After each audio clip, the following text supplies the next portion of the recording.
क्या आपने कभी सोचा है कि अगर आप अपने कमरे से अचानक गायब होकर सीधे किसी दूसरी सिटी में या किसी दूसरे देश में सिर्फ 1 सेकंड में पहुंच जाएं, तो कैसा लगेगा?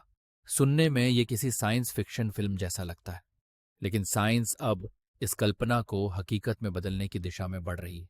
इस तकनीक को कहते हैं टेलीपोर्टेशन, यानी बिना यात्रा किए एक जगह से दूसरी जगह पहुंचना। टेलीपोर्टेशन का विचार नया नहीं है। फिल्मों और किताबों में इसे दशकों से दिखाया जा रहा है। स्टार ट्रेक में इंसान बीम बनकर एक जगह से दूसरी जगह पहुंच जाते हैं। द फ्लाई में प्रयोग गलत हो जाता है और शरीर म्यूटेट हो जाता है। लेकिन असल जिंदगी में ये कैसे काम करेगा? क्या इंसान वाकई कभी टेलीपोर्ट हो पाएगा? आइए समझते हैं। वैज्ञानिकों के अनुसार टेलीपोर्टेशन के दो रूप हो सकते हैं।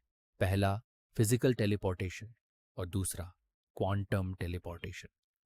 फिजिकल टेलीपोर्टेशन का मतलब है कि किसी वस्तु के हर एटम और मॉलिक्यूल की स्थिति को रिकॉर्ड करना, फिर उसी डेटा को किसी दूसरी जगह भेजना और वहां उन्हीं एटम्स को दोबारा उसी क्रम में असेंबल करना। सुनने में आसान लगता है, लेकिन ऐसा करने के लिए अरबों खरबों परमाणुओं की सटीक जानकारी चाहिए और उन्हें रिक्रिएट करने के लिए लगभग उतनी ही ऊर्जा चाहिए जितनी सूरज में होती है। फिलहाल ये तकनीकी रूप से असंभव है। लेकिन दूसरी तरफ क्वांटम टेलीपोर्टेशन सचमुच हो रही है। इसमें किसी वस्तु का एटम नहीं भेजा जाता, बल्कि उसकी क्वांटम इंफॉर्मेशन को ट्रांसफर किया जाता है। यह क्वांटम एंटेंगलमेंट नामक एक अद्भुत फिनोमेनन पर आधारित है। जब दो कण आपस में एंटेंगल हो जाते हैं, तो वे कितनी भी दूर क्यों न हो, एक में बदलाव होते ही दूसरा तुरंत प्रभावित होता है। इसे आइंस्टाइन ने कहा था, spooky action at a distance. अब तक वैज्ञानिक फोटॉन्स, एटम्स और आयंस को टेलीपोर्ट करने में सफल हो चुके हैं। 2017 में चीन के वैज्ञानिकों ने एक फोटॉन को धरती से 500 किलोमीटर ऊपर सैटेलाइट तक टेलीपोर्ट किया था। यह क्वांटम कम्युनिकेशन की दिशा में अब तक की सबसे बड़ी उपलब्धि थी।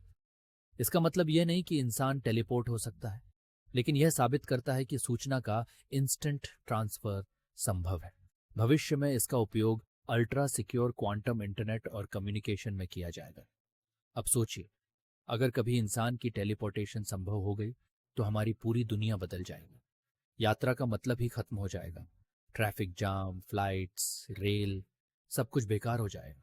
आप दिल्ली से न्यूयॉर्क कुछ ही पलों में पहुंच सकते हैं, लेकिन साथ ही यह कई डरावने सवाल भी उठाएगी। अगर आपका एटॉमिक स्ट्रक्चर किसी दूसरी जगह फिर से बनाया गया, तो असली आप कहाँ रहेंगे? जो वहां बनेगा वो आप होंगे या आपकी एक कॉपी? और अगर पुराना शरीर नष्ट कर दिया गया, तो क्या आपकी चेतना भी उस कॉपी में जाएगी? ये एक ऐसा फिलोसॉफिकल सवाल है जिसका जवाब आज तक विज्ञान के पास नहीं है।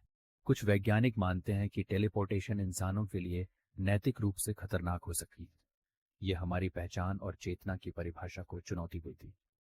फिर भी क्वांटम टेलीपोर्टेशन के प्रयोग यह साबित कर चुके हैं कि यह विचार सिर्फ फिल्मी नहीं है। विज्ञान के पास अब दिशा, तकनीक और उत्सुकता है, बस समय की कमी है। तो क्या टेलीपोर्टेशन सच में संभव है? जवाब है हाँ, पर अभी नहीं। ये फिलहाल छोटे कणों के स्तर पर ही सीमित है, लेकिन आने वाले 100 वर्षों में हम डेटा या डिजिटल चेतना को टेलीपोर्ट कर सकें। हो सकता है इंसान नहीं, लेकिन उनकी माइंड कॉपी एक जगह से दूसरी जगह इंस्टेंटली पहुंच जाए। अगर आपको ऐसे फ्यूचरिस्टिक टॉपिक्स पसंद हैं जहां इमेजिनेशन और साइंस एक साथ चलते हैं, तो चैनल को सब्सक्राइब करना बिल्कुल मत भूलिए, क्योंकि टेक सोचों पर हम हर हफ्ते ऐसी ही रोमांचक बातें करते हैं जो आपके दिमाग को हिला देंगी और सोचने पर मजबूर कर देंगी। तो चलिए, मिलते हैं अगले वीडियो में एक और दिमाग उड़ाने वाले कॉन्सेप्ट के साथ। तब तक सोचते रहिए, क्योंकि भविष्य यहीं से शुरू होता है।